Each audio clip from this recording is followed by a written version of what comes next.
Tjänare, Stefan här. I den här filmen så ska vi titta på hur man monterar en backkamera. Och filmen, den har jag skapat tillsammans med Olsson Parts i vårt betalda samarbete. Och vad gäller backkameror så går ju de att använda till en mängd olika saker. Man behöver ju inte låsa fast det att det ska vara just en maskin eller en personbil, en lastbil. De passar ju alldeles utmärkt att ha bak i en djurtransport till exempel. Och alternativen vi ska titta på idag, det är då dels en som har en kabel mellan kameran och skärmen. Och sedan ska vi även titta närmare på ett trådlöst alternativ. Och första kameran vi monterar, det är den med kabeln. Och den ska vi sätta bak till på den här stora grävmaskinen. För när man sitter här framme i hytten, då har man inte en susning om vad som händer där bak. Så jag tänker mig att vi börjar med att montera en kamera bak. Och så ska vi dra kabel fram hit till hytten. Och sedan ska vi montera skärmen och få allt att fungera. Och när man monterar kameran, då bör man tänka på några saker. Det första är ju förstås placeringen. Så att kameran filmar det område som man önskar. Och den placeringen bör även vara inte allt för utsatt. Man vill ju skydda kameran så mycket som det går. Är det till exempel i en djurtransport så vill man ju inte gärna att djuren slickar på kameran. Nej. Är det bak på en grävmaskin så här så vill man ju skydda den ifrån, det kan vara buskar, nedfallande föremål och liknande. Och kameran levereras med ett fäste och med ett skydd som båda är justerbar. Dels för att få rätt kameravinkel och även så att skyddet kan placeras så att det har så stor verkan som möjligt. Och på den här maskinen vi arbetar med idag, där satte original ett kamerasystem som idag har tyvärr kollapsat. Därför har man valt att montera det här systemet. Och då satt det redan ett fäste med en kamera i. Och då har jag bara behövt svetsa på nya fästen för nya kameran. Så använder vi oss av befintligt fäste. Så nu skruvar vi dit den här. Och så ska vi dra kabeln in till hytten.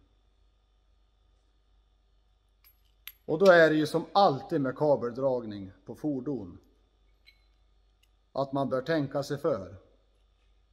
Så att man inte drar den mot några skarpa kanter eller mot några heta maskindelar och liknande. Ja.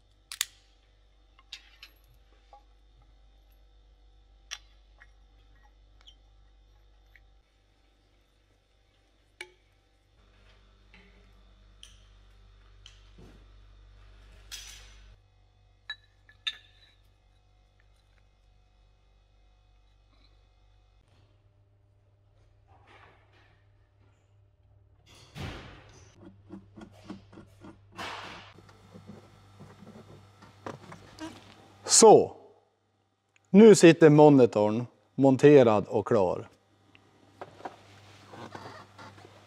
Och här har jag nu lyckats få fram kabeln som kommer ifrån kameran. Och nu är det dags att sammankoppla det här och färdigställa systemet. Och hur man ska gå tillväga står beskrivet i bruksanvisningen som medföljer. Men jag tänkte att jag tar och visar ändå för att undvika missförstånd.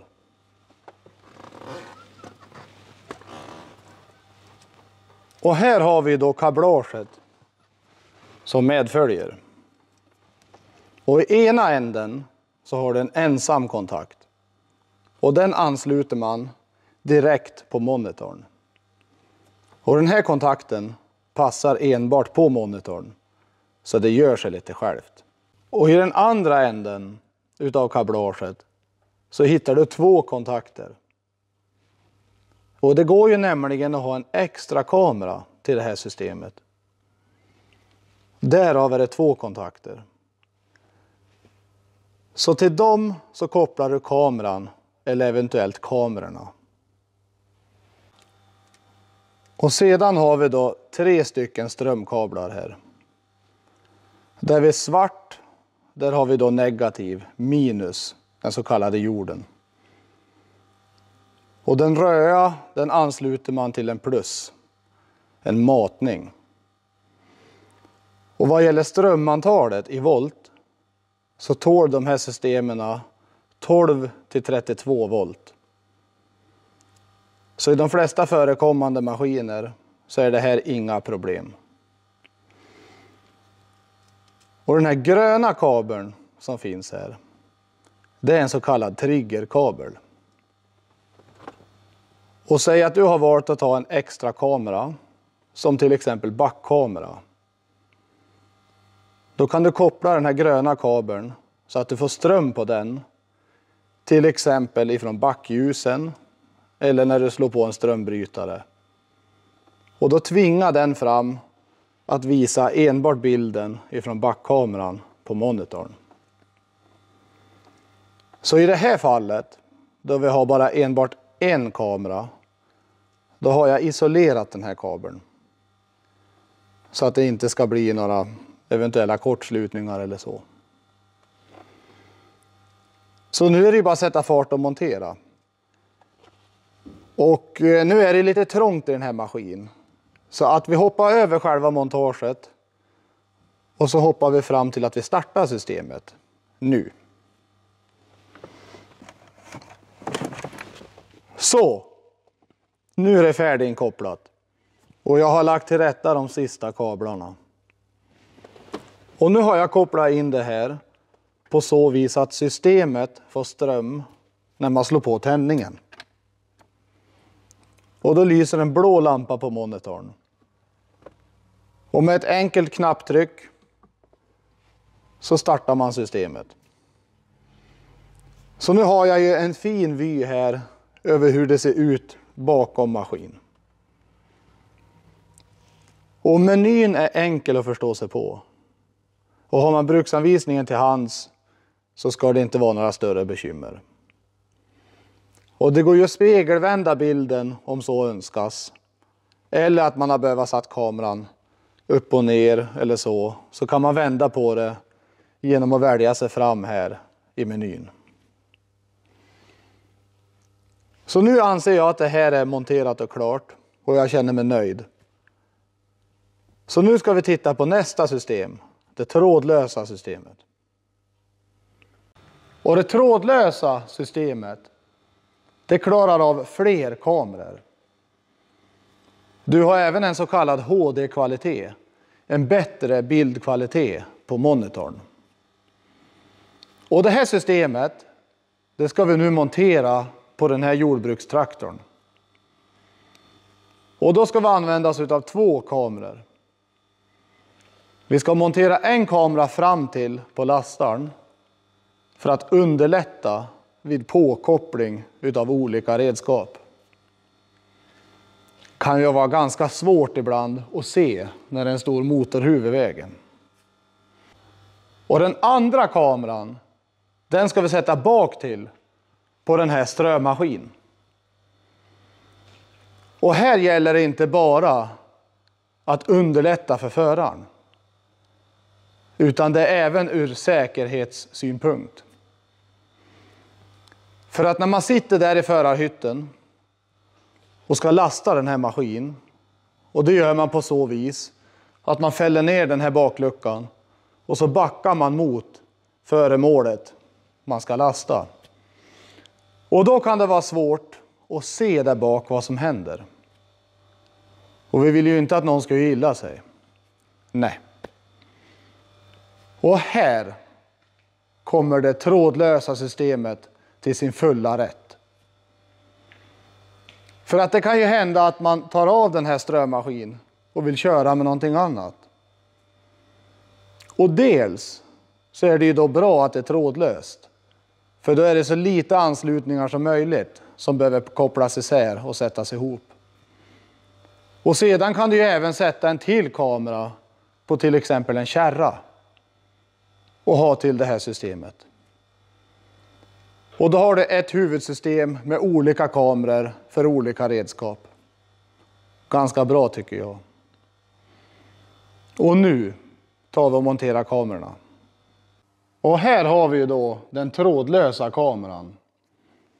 Och den kanske inte ser så trådlös ut när det sitter en kabel ansluten till. Men det är ju så här att den här kräver ström för att den ska fungera. Och den strömmen kan man ju ta någonstans alldeles i närheten om man har. Men själva överföringen till skärmen, monitorn, är trådlös. Och vid fri sikt så fungerar de här kamerorna upp till 30-50 meter.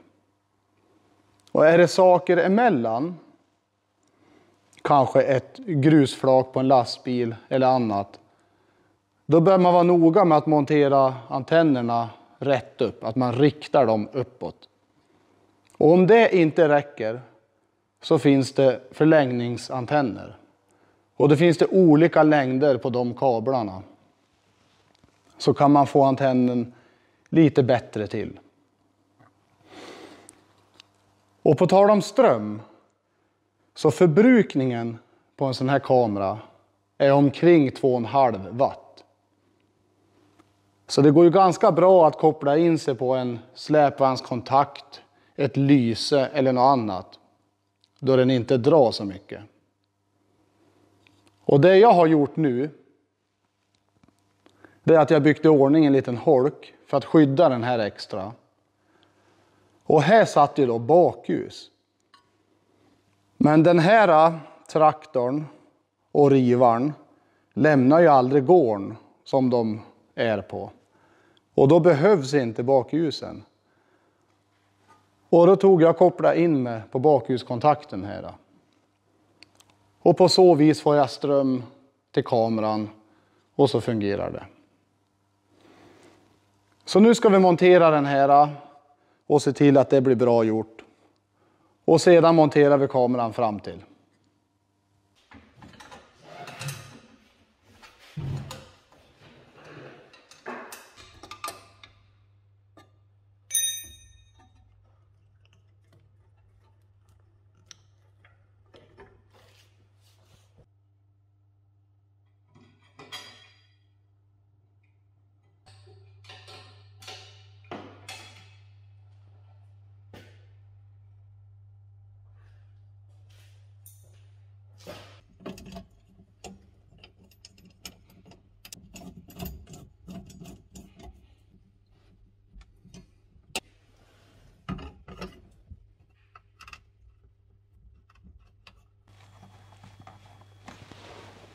Så där ja. Nu sitter monitorn på plats. Och nu ska vi koppla in det här elektriskt. Och om vi tittar på kabelstammen så finner vi 7 stycken kablar. Först och främst så har vi ju svart och röd, plus och minus. Och i strömstyrka så gäller ju även här 12 till 32 volt. Sedan så har vi en gul kabel som det står split på. Och om du kopplar ström på den här plus, då delar skärmen upp sig i flera olika kameror. Och om du har en önskan att köra flera kameror samtidigt på skärmen, då ska du alltså lägga ström på den här. Antingen via en strömbrytare eller på något annat vis. Och sedan har vi ju då 4 stycken triggerkablar. Och det är ju då för att tvinga fram en särskild funktion på en kamera. Så på den här traktorn, om man skulle önska det, då skulle man kunna koppla en av triggerkablarna, den som är till kameran fram, på skoplåset. Så när du aktiverar skoplåset, då aktiveras den kameran och visas här. Och vad gäller strömmaskin skulle man kunna ha en strömbrytare eller någonting annat som man gör i samband med att använda den, och då visas den. Och vill man inte det, så går det alldeles utmärkt att byta mellan de olika kamerorna på skärmen. Nu ska jag strömsätta det här och så ska vi kolla så att det verkligen fungerar.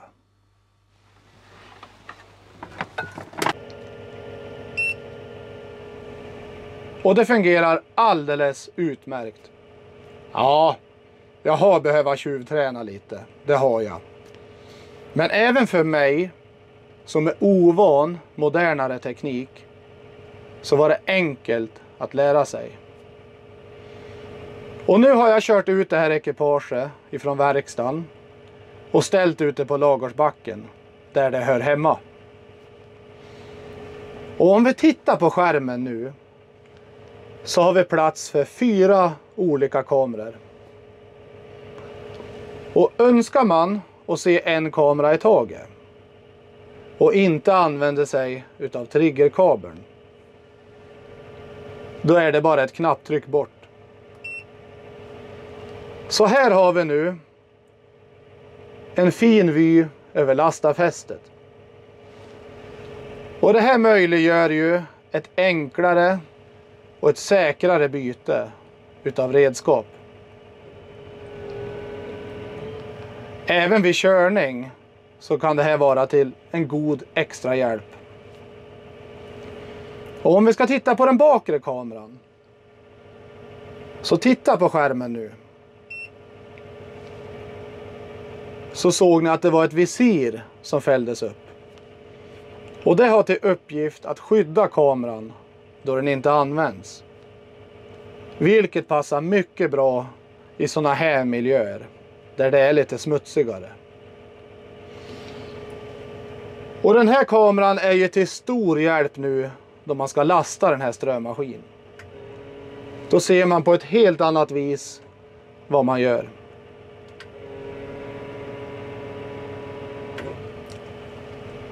Och nu tycker jag att ni som har sett på den här filmen borde ha tillräckligt med kunskap för att montera ett sånt här system. Och jag önskar er all lycka till med er nya kamerautrustning. Och det var allt för den här gången. Hej så länge!